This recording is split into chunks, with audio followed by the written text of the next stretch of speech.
Octubre de 1529. Viena. Toda la ciudad contiene la respiración. Desde las murallas se pueden ver. Decenas de miles de soldados se extienden por el horizonte como una inundación viviente. El Imperio Otomano, la superpotencia de la época, ha llegado a las puertas del Sacro Imperio Romano Germánico. Y entre Solimán el Magnífico y Europa Occidental se encuentran 16.000 hombres exhaustos, murallas medievales derruidas y ningún refuerzo. Esta no es una pelea justa, no se acerca ni un ápice. Solimán ha conquistado Belgrado, destruyó al ejército húngaro en Moax. Ha aplastado cada fortaleza, cada reino, cada oponente que se ha atrevido a interponerse en su camino. Por algo se le llama el Magnífico. Sus genízaros son la infantería más disciplinada del mundo. Sus ingenieros han perfeccionado la guerra de asedio. Su artillería ha reducido a escombros fortalezas de piedra desde España hasta Persia. Viena debería caer en unos días. No lo hace. Lo que ocurre, en cambio, es uno de los asedios más brutales, desesperados y trascendentales de la historia. Una lucha que determinará si el Islam o el cristianismo dominan Europa central, si los Habsburgos sobreviven o colapsan, si la marea otomana sigue avanzando hacia el oeste o se estrella contra la piedra austríaca. Antes de ver cómo un puñado de defensores detuvo al ejército más poderoso de la tierra, necesito algo de ti. Si este video te enseña algo nuevo, si te cautiva lo que sucede después, dale a me gusta, deja un comentario, compártelo con alguien que ame la historia. Así es como seguimos contando estas historias, sin tonterías, sin relleno, solo las batallas, las decisiones y los hombres que vivieron y murieron cuando todo estaba en juego. Ahora volvamos a la primavera de 1526 y veamos exactamente cómo los otomanos llegaron a las puertas de Viena y por qué estaban tan decididos a derribarlas. Para entender por qué Solimán el Magnífico se encontraba en las afueras de Viena en 1529, es necesario comprender lo que ocurrió 3 años antes en un campo fangoso en el sur de Hungría, 29 de agosto de 1526, la batalla de Moax. El rey Luis II de Hungría reunió un ejército de unos 20.000 hombres para hacer frente a la invasión otomana. Era una fuerza considerable, caballería pesada húngara, infantería croata, mercenarios polacos y un séquito de nobles. Pero no era suficiente. Suleimán trajo entre 50 y 60.000 soldados. Genízaros disciplinados, caballería sipay veterana y cañones, muchos cañones. La batalla duró menos de 2 horas, fue una masacre. La caballería húngara cargó contra el centro otomano y fue destrozada por el fuego de artillería y mosquetes. Los genízaros resistieron y contraatacaron. Los sipay flanquearon a los húngaros y convirtieron la batalla en una masacre. Soldados húngaros se ahogaron intentando escapar por los ríos. Nobles fueron derribados en el barro.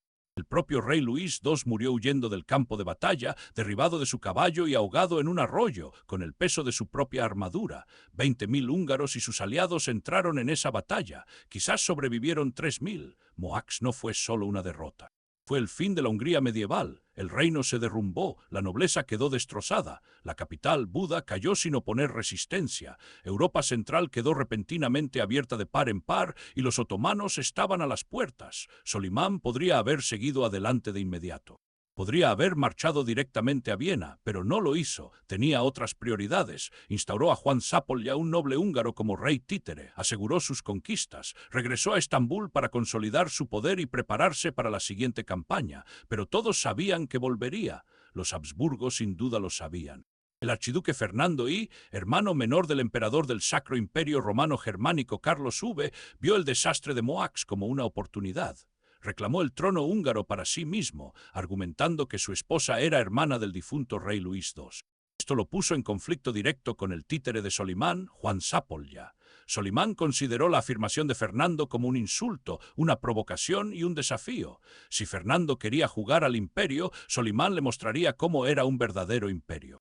Marcharía sobre Viena, aplastaría a los Habsburgo y establecería el dominio otomano sobre Europa central de una vez por todas. No se trataba solo de territorio, se trataba de poder, prestigio y destino religioso. Los sultanes otomanos se consideraban los legítimos herederos de Roma, los defensores del Islam y los conquistadores del mundo. Viena era la capital de la dinastía de los Habsburgo, el corazón simbólico de la cristiandad católica y un premio que consolidaría el legado de Solimán como el sultán más grande de la historia otomana. En la primavera de 1529, Solimán dio la orden. El ejército marcharía sobre Viena. Y esta vez nada los detendría.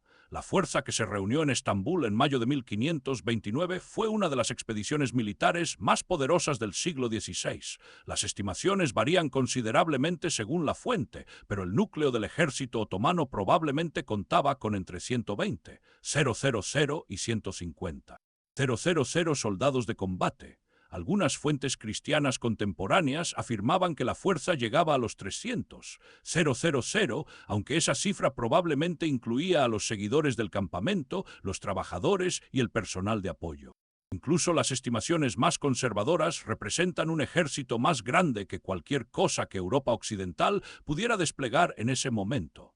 En el corazón de esta fuerza se encontraban los genízaros, el cuerpo de infantería de élite que se había convertido en sinónimo del poder militar otomano. No eran soldados comunes, eran reclutados mediante el sistema de Psirme, donde niños cristianos de los Balcanes eran separados de sus familias, convertidos al Islam y entrenados desde la infancia para ser los guerreros personales del sultán. Eran profesionales a sueldo, fanáticamente leales y terriblemente efectivos. Luchaban con mosquetes de mecha, cimitarras, arcos y una inquebrantable creencia en su propia superioridad. Para 1529, el ejército otomano contaba con entre 12 y 15.000 genízaros. Eran la mejor infantería del mundo y todos lo sabían. Flanqueando a los genízaros estaban los sipay, la caballería otomana. No eran tropas ligeras de asalto. Eran tropas de choque con armadura pesada, armadas con lanzas, sables y arcos compuestos. Provenían de la aristocracia militar turca, recibían tierras a cambio de servicio militar y estaban entrenados para la guerra desde su nacimiento. Rápidos, disciplinados y brutales, los sipay habían destrozado a todos los ejércitos cristianos que encontraron. Luego estaba la artillería. Los otomanos habían revolucionado la guerra de asedio. Sus cañones de bronce se encontraban entre los más grandes y avanzados del mundo. Habían utilizado enormes cañones de asedio para derribar las murallas de Constantinopla en 1453 y habían perfeccionado la tecnología durante las décadas siguientes. Los ingenieros de Solimán trajeron cañones capaces de disparar balas de piedra o hierro de cientos de kilos, diseñados específicamente para pulverizar las fortificaciones medievales. Esta fuerza principal contaba con el apoyo de decenas de miles de efectivos irregulares, asaltantes akinci, jinetes tártaros, vasallos balcánicos, ingenieros, zapadores, obreros y seguidores del campamento. El ejército otomano no era solo una fuerza de combate. Era una ciudad móvil, una maravilla logística capaz de mantenerse a sí misma a lo largo de miles de kilómetros de territorio hostil. Este era el ejército que había conquistado Constantinopla, los Balcanes, Oriente Medio y el norte de África. Esta era la maquinaria que había aplastado a los mamelucos, los safávidas y los húngaros. Esta era la fuerza que nunca había fallado en tomar una ciudad asediada y marchaba hacia Viena. Solimán partió de Estambul el 10 de mayo de 1529 con el mayor ejército que el Imperio Otomano había reunido en años. El plan era sencillo: marchar hacia el noroeste a través del territorio otomano en los Balcanes, cruzar a Hungría, seguir el valle del Danubio y llegar a Viena a finales del verano. Se preveía que la campaña duraría unos meses. La ciudad caería rápidamente. Solimán regresaría triunfante a Estambul antes del invierno. Al principio, todo transcurrió según lo previsto. Los otomanos eran expertos en esto, contaban con sistemas logísticos perfeccionados durante generaciones de conquista. Se establecieron depósitos de suministros con antelación. Los vasallos locales proporcionaban alimentos, forraje y transporte. El ejército se movía en columnas organizadas, disciplinadas y eficientes. Cruzaron Tracia, marcharon a través de Bulgaria y entraron en Serbia sin incidentes. Luego el clima cambió. Las fuertes lluvias comenzaron a principios del verano y no cesaron. No era una lluvia normal. Eran aguaceros torrenciales e incesantes que convertían las carreteras en ríos y los campos en pantanos. Los Balcanes, ya de por sí difíciles, se volvieron casi intransitables. Los carros se hundían hasta los ejes en el barro. Los caballos luchaban y morían. Los ríos inundaban y arrasaban puentes. Los ingenieros otomanos trabajaron frenéticamente para mantener al ejército en movimiento, construyeron puentes temporales, extendieron troncos sobre caminos embarrados, abandonaron suministros no esenciales, pero la lluvia seguía cayendo. Los pesados cañones de asedio se convirtieron en una pesadilla. Estos enormes cañones de bronce, cada uno de varias toneladas, requerían yuntas de bueyes y carros especialmente construidos para transportarlos. En buenas condiciones, moverlos era difícil. En el barro se volvió imposible. Los bueyes no conseguían tracción. Los carros se atascaban y se rompían. Los ingenieros lo intentaron todo, más bueyes, más hombres, más palanca, pero los cañones no se movían. Suleiman se enfrentó a una elección: esperar a que el clima mejorara y perder semanas de campaña, o abandonar las armas pesadas y avanzar con artillería más ligera. Él decidió seguir adelante. Fue un riesgo calculado. Solimán aún contaba con cañones de campaña más ligeros, aún contaba con el ejército más grande de Europa. Aún contaba con genízaros e ingenieros de asedio y suficiente personal para abrumar a cualquier guarnición.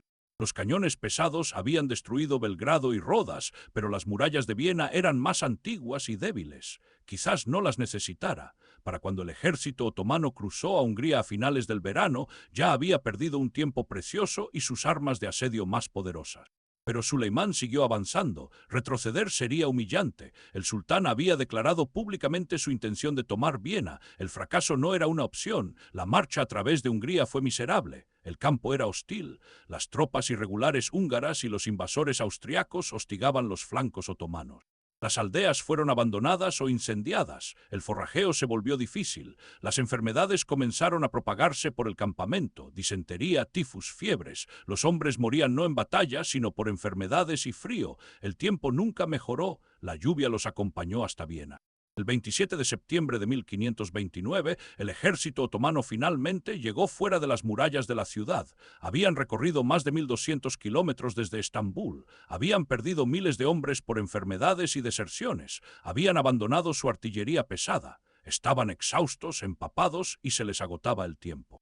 Pero estaban allí, y Suleimán estaba decidido a tomar la ciudad, costara lo que costara. En Viena el pánico había crecido durante meses. Todos sabían que los otomanos venían. Refugiados de Hungría traían historias de masacres, aldeas incendiadas y atrocidades otomanas. Los agricultores abandonaron sus campos y huyeron a la ciudad. Los nobles despidieron a sus familias. Los sacerdotes predicaban sobre el fin del mundo. El archiduque Fernando I, gobernante Habsburgo de Austria y aspirante al trono húngaro, hizo todo lo posible por conseguir apoyo. Envió cartas desesperadas a su hermano, el emperador Carlos V, pidiendo tropas. Apeló al Papa, a los príncipes alemanes, a cualquiera que quisiera escucharlo. Casi nadie vino. Carlos V libraba guerras en Italia y lidiaba con los rebeldes protestantes en Alemania. Envió una pequeña fuerza simbólica, pero nada que ver con lo que Viena necesitaba. Los príncipes alemanes, divididos por la religión y la política, enviaron excusas o pequeños contingentes. El Papa ofreció oraciones y ánimo, pero no soldados. Viena estaba sola. Fernando nombró a Niklas Graf Salm, de 70 años, comandante militar de la defensa. Fue una decisión acertada. Salm era uno de los soldados más experimentados de Europa. Había combatido en Italia, Alemania y los Países Bajos. Había comandado ejércitos, asediado ciudades y defendido fortalezas. Era directo, competente, implacable y absolutamente intrépido. Si alguien podía mantener Viena, ese era él. Salm llegó a Viena en el verano de 1529 y evaluó de inmediato la situación. Lo que vio no fue alentador. Las fortificaciones de Viena eran medievales, diseñadas para una época anterior a la pólvora, a los cañones y a los asedios modernos. Las murallas eran altas pero relativamente delgadas, construidas para resistir escaleras y arietes, no bombardeos de artillería. No había bastiones modernos, ni fortificaciones en ángulo para desviar balas de cañón, ni sistemas defensivos sofisticados. La ciudad no había sufrido un asedio serio en la memoria reciente y sus defensas reflejaban esa complacencia. Salm tuvo meses para prepararse, pero no tiempo ni dinero suficientes para reconstruir completamente las fortificaciones. En cambio, se centró en la improvisación y la preparación. Ordenó la construcción de murallas de tierra tras las murallas para absorber los impactos de la artillería y proporcionar posiciones de repliegue.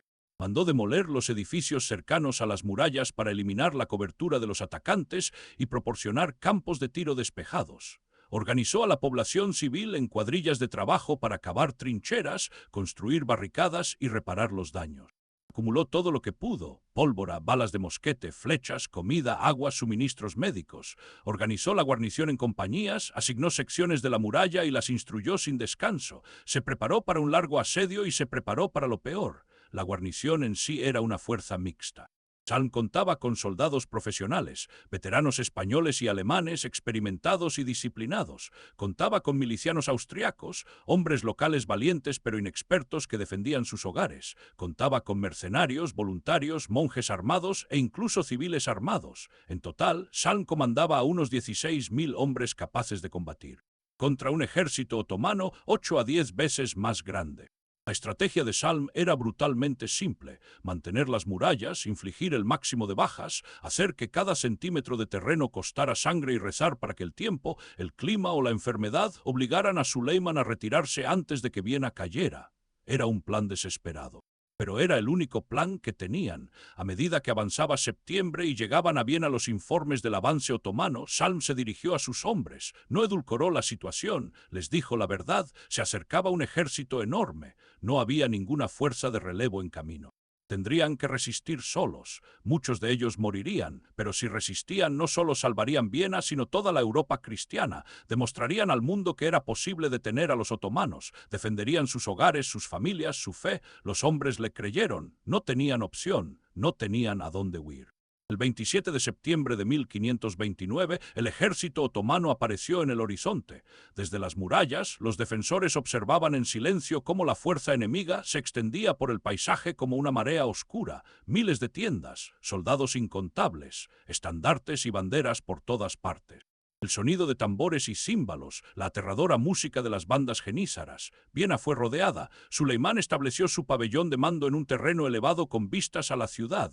Desde allí podía ver todo el campo de batalla, las murallas, la campiña circundante, las posiciones de sus tropas. Inmediatamente envió emisarios para exigir la rendición de Viena.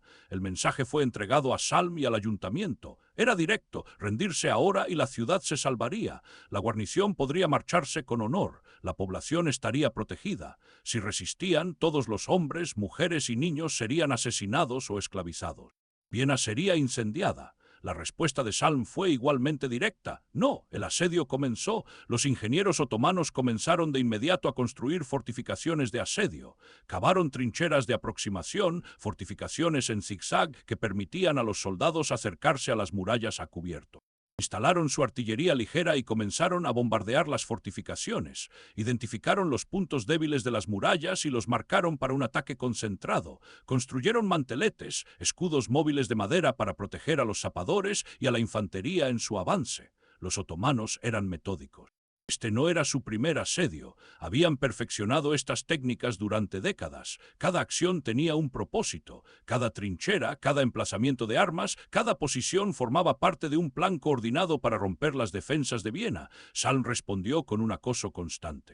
Sus mosqueteros disparaban contra cualquier soldado otomano que se expusiera. Sus cañones apuntaban a las posiciones de artillería enemigas y a las trincheras. Organizaba incursiones repentinas fuera de las murallas para interrumpir la construcción, quemar equipo y matar a ingenieros. Sus hombres salían a la carga, atacaban las posiciones otomanas y se replegaban al interior antes de que el enemigo pudiera organizar una respuesta. Estas incursiones fueron costosas, pero frenaron el avance otomano y mantuvieron alta la moral de los defensores. Demostraron a la guarnición que no estaban indefensos, que podían contraatacar, pero todos sabían que la verdadera batalla estaba por venir. El 6 de octubre, Suleimán ordenó el primer gran asalto. Miles de genízaros se congregaron, formaron columnas de ataque y se prepararon para asaltar las murallas. Redoblaron los tambores. Los comandantes gritaron órdenes. La infantería más elitista del mundo se preparó para hacer lo que mejor sabía hacer: romper las fortificaciones y masacrar a los defensores. El ataque comenzó con una descarga de artillería. Los cañones otomanos bombardearon secciones de la muralla, intentando crear puntos débiles y suprimir el fuego defensivo. Entonces los genízaros cargaron, llegaron en oleadas, portando escaleras, escudos y armas. Corrieron por terreno abierto hacia las murallas, profiriendo gritos de guerra, disparando mosquetes y lanzando granadas.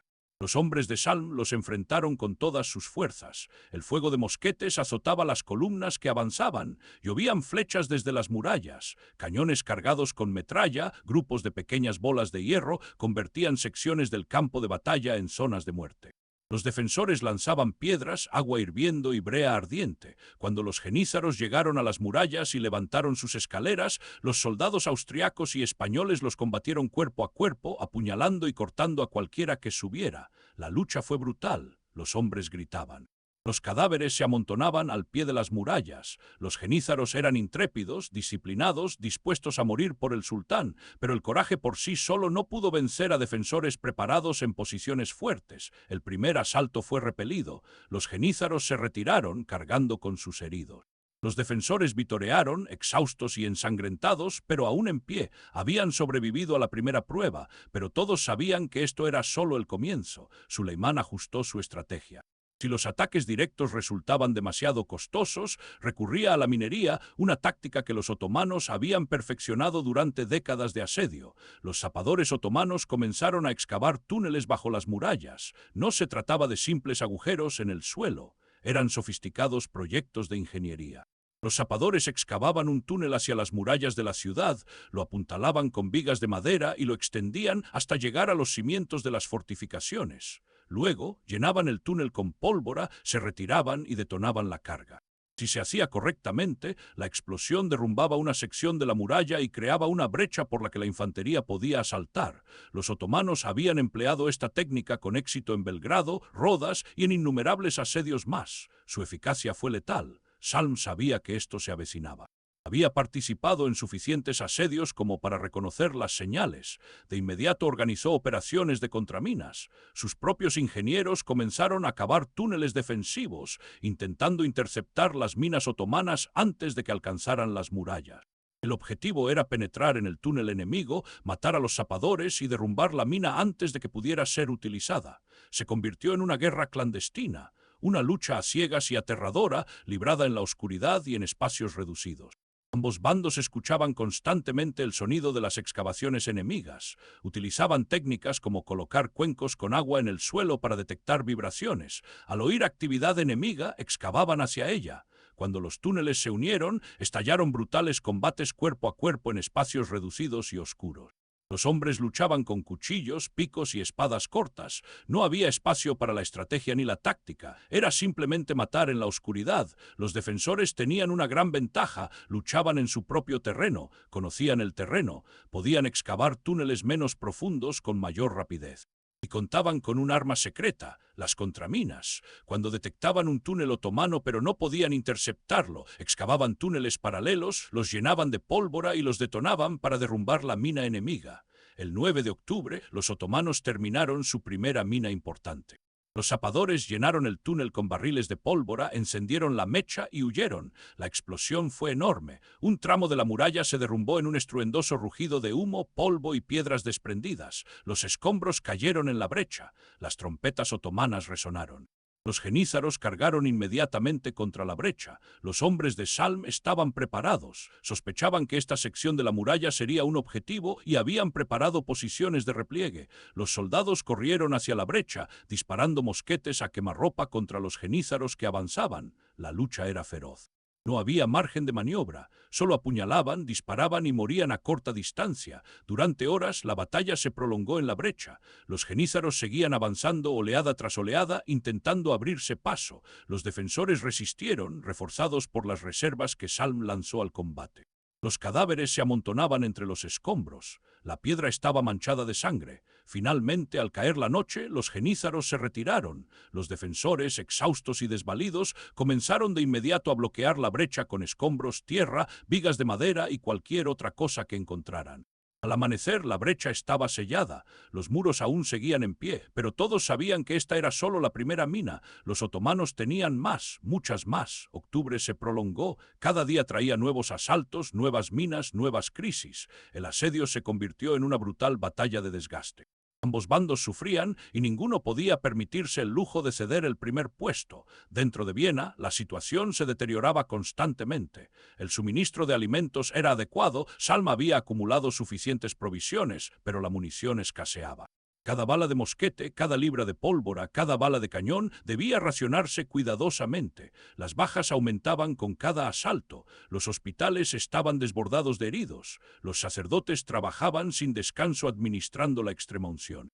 El propio Salm resultó herido por un fragmento de bala de cañón que lo impactó durante una inspección de las murallas. La herida fue grave, pero se negó a rendirse. Continuó al mando desde una litera cuando no podía caminar, gritando órdenes y dirigiendo la defensa con la misma intensidad. La moral estaba frágil. Los defensores sabían que no llegaba ninguna fuerza de relevo. Sabían que estaban solos. Corrieron rumores por la ciudad que Fernando los había abandonado, que los otomanos habían irrumpido, que los genízaros ya estaban dentro de las murallas. Salm trabajó incansablemente para acallar estos rumores y mantener a sus hombres concentrados. Fuera de las murallas, el campamento otomano se enfrentaba a su propia pesadilla. La lluvia no había parado, el campamento era un pantano, las tiendas goteaban, los suministros se pudrían. El suelo estaba cubierto de barro y suciedad.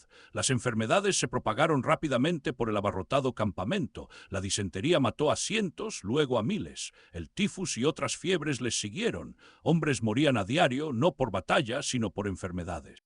La búsqueda de alimentos se volvió cada vez más difícil. La campiña circundante había quedado devastada. Las líneas de abastecimiento hacia el territorio otomano eran escasas. El ejército se estaba quedando sin víveres, pólvora y paciencia. Peor aún, el tiempo se agotaba. Era mediados de octubre. Se acercaba el invierno. Todos lo sentían en el aire, las temperaturas en descenso, las heladas matinales, la amenaza de nieve. Si Suleimán no tomaba bien a pronto, tendría que retirarse a través de territorio hostil en un clima gélido con un ejército enfermo y desmoralizado. El sultán lo sabía, sus comandantes lo sabían. Y también los defensores. El 12 de octubre, Suleimán ordenó un asalto coordinado. Varias minas otomanas detonaron simultáneamente. 3 secciones de la muralla se derrumbaron en rápida sucesión. El polvo y el humo llenaron el aire. Los genízaros cargaron contra las 3 brechas a la vez, apoyados por fuego de artillería y mosquetes. Este era el momento crítico. Si los otomanos lograban abrirse paso, la ciudad caería. Los defensores lucharon con la desesperación de quienes no tenían nada que perder. Sabían que era el momento, resistir o morir. Los veteranos españoles defendían una brecha, apuñalando con picas y disparando a quemarropa. Los mercenarios alemanes defendían otra, luchando con espadas y hachas. La milicia austriaca, armada con lo que encontraban, defendía la tercera. Durante horas, la batalla se prolongó con furia. Los genízaros se adentraron más en las brechas, casi rompiéndolas. Por un instante aterrador, pareció que la defensa se derrumbaría. Salm recurrió a sus últimas reservas. Todo hombre capaz de portar un arma fue enviado a las murallas. Incluso los soldados heridos llegaron cojeando a las brechas. Los civiles se unieron a la lucha, arrojando piedras y muebles desde los edificios. Los sacerdotes lucharon junto a los soldados. Los genízaros, desbordados y rodeados por las brechas, comenzaron a sufrir bajas por todos lados. Quedaron aislados y masacrados. Los supervivientes se retiraron. Las paredes resistieron, otra vez. Pero apenas, para el 14 de octubre, ambos bandos estaban al borde del colapso. La guarnición de Viena estaba mermada, agotada y se estaba quedando sin municiones. Los otomanos estaban enfermos, congelándose y con el tiempo a punto de agotarse.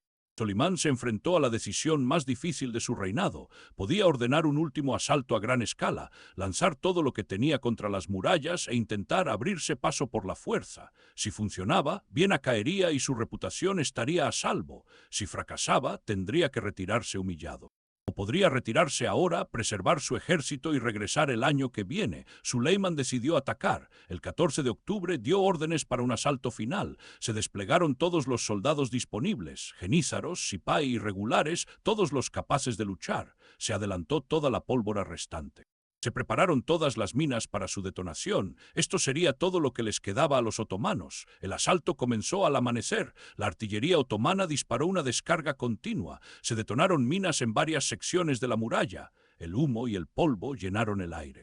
Entonces los genízaros cargaron, miles de infantería de élite, profiriendo gritos de guerra, abriéndose paso por las brechas y las murallas. Los defensores los enfrentaron en una lucha final y desesperada. Los hombres lucharon con armas rotas, mosquetes vacíos usados como garrotes, piedras, puños. No quedaba estrategia, no quedaba táctica. Solo supervivencia. Los genízaros presionaron con más fuerza que nunca, alcanzaron las defensas interiores, estallaron combates callejeros en sectores de la ciudad. Por un momento pareció que la ciudad caería, pero los defensores no se doblegaron, lucharon en las calles, entre los escombros, en las brechas. Lucharon hasta que apenas pudieron mantenerse en pie y lenta e imposiblemente hicieron retroceder a los genízaros. Al anochecer el ataque había fracasado, los comandantes de Solimán informaron de bajas masivas, los genízaros estaban destrozados, la moral se desplomaba, las enfermedades proliferaban, el invierno estaba a pocos días de distancia. No tenían otra opción. El 15 de octubre, Suleiman dio la orden de retirada. El asedio había terminado. El ejército otomano inició su retirada el 16 de octubre de 1529. No fue una retirada ordenada. Fue una carrera desesperada contra el tiempo, el clima y un ejército en decadencia. La retirada fue brutal. El clima empeoró, lluvia helada, luego nieve, los caminos seguían embarrados, hubo que abandonar los carros, los soldados enfermos y heridos que no pudieron seguir el ritmo se quedaron atrás a su suerte. Los irregulares húngaros y los asaltantes austriacos hostigaron los flancos, eliminando a los rezagados. Solimán ordenó una política de tierra arrasada, se quemaron aldeas, se ejecutó o esclavizó a prisioneros, todo objeto de valor fue destruido. Los otomanos querían negarle a Fernando cualquier posibilidad de perseguir o recuperarse. No tenían por qué preocuparse. La guarnición de Viena no estaba en condiciones de perseguir a nadie. Habían sobrevivido, pero a duras penas. Miles de personas habían muerto. Las murallas estaban destrozadas. La munición estaba casi agotada. Simplemente sobrevivir el invierno sería un desafío. La retirada otomana continuó durante semanas. Las enfermedades causaron más muertes que el combate. Miles murieron en la marcha de regreso a Estambul. Para cuando Suleimán llegó a territorio otomano, su ejército era apenas una sombra de la fuerza que había marchado sobre Viena 5 meses antes. El sultán regresó a Estambul a principios de 1530. Oficialmente, la campaña fue declarada un éxito. Los poetas de la corte escribieron odas celebrando las victorias de Solimán, pero todos sabían la verdad. Viena no había caído, los otomanos habían sido detenidos. El fracaso de Viena marcó un punto de inflexión en la historia. Fue la primera vez que el Imperio otomano fue detenido decisivamente en Europa por una ciudad fortificada. Destruyó el mito de la invencibilidad otomana. Demostró que la determinación, la preparación y un poco de suerte podían derrotar incluso al ejército más poderoso del mundo. Para el Imperio otomano, el fracaso tuvo consecuencias a largo plazo. Solimán lo intentaría de nuevo en 1532, lanzando otra invasión hacia Viena, pero nunca llegó a la ciudad. El mal tiempo y la resistencia de los Habsburgo lo obligaron a regresar. Dedicaría el resto de su reinado a consolidar su poder, luchando contra los persas safávidas y gestionando los vastos territorios otomanos. Los otomanos seguirían siendo una gran potencia durante 2 siglos más, pero nunca volverían a estar tan cerca de conquistar Europa central como lo hicieron en 1529. Para los Habsburgo, la defensa de Viena fue un triunfo dinástico. La reputación de Fernando y quedó consolidada. Con el tiempo, se convertiría en emperador del Sacro Imperio Romano Germánico. La victoria demostró que la dinastía de los Habsburgo podía defender la Europa católica de la amenaza otomana. Viena se convirtió en un símbolo de la resistencia cristiana, el baluarte que detuvo el avance del Islam hacia el corazón de Europa. Para Niklas Graf Salm, la victoria fue agridulce. Sobrevivió al asedio, pero nunca se recuperó de sus heridas. Murió el 4 de mayo de 1530, pocos meses después de la retirada otomana. Nunca recibió el reconocimiento ni los honores que merecía en vida, pero la historia lo recuerda como el hombre que salvó Viena, el comandante que defendió las murallas contra adversidades insalvables. Para los hombres que lucharon en esos muros, los soldados españoles, los mercenarios alemanes, la milicia austriaca, los civiles armados, el asedio fue un infierno. Enfermedades, hambre, bombardeos constantes, oleadas de genízaros intentando matarlos. Vieron morir a sus amigos. Lucharon hasta que no les quedó nada, pero resistieron. No se derrumbaron. La historia tiene pocas ironías más agudas que esta. El ejército más poderoso del mundo, liderado por uno de los grandes conquistadores de la historia derrotado, no por una estrategia superior o una gran batalla, sino por el barro la lluvia. Temperaturas gélidas y unos pocos miles de hombres que se negaron a rendirse. El asedio enseñó a Europa una lección: los otomanos no eran imparables. Con preparación, valentía y un poco de suerte podían ser derrotados. Esa lección resonaría a lo largo de los siglos, moldeando las guerras y asedios venideros. 54 años después, en 1683, los otomanos lo intentarían de nuevo en Viena. Ese asedio sería aún mayor, aún más desesperado, pero esa es una historia para otro momento. Esta es la historia del primer asedio de Viena: 16.000 defensores contra Solimán el Magnífico, una ciudad medieval contra el mayor imperio de la época, y contra todo pronóstico, los defensores triunfaron. Si esta historia te conmovió, si te conmovió la desesperación y el triunfo, aquí tienes lo que necesito. Dale a me gusta, comparte este video con alguien que ame la historia. Deja un comentario diciéndome qué asedio, qué batalla, qué momento imposible te gustaría escuchar. Este canal existe gracias a ti porque quieres que la historia se cuente sin rodeos, sin edulcorantes, solo las batallas, la sangre y las decisiones que cambiaron el mundo. Aún no hemos terminado. Hay más asedios, más batallas, más momentos en los que todo pendía de un hilo. Suscríbete y nos vemos en el próximo.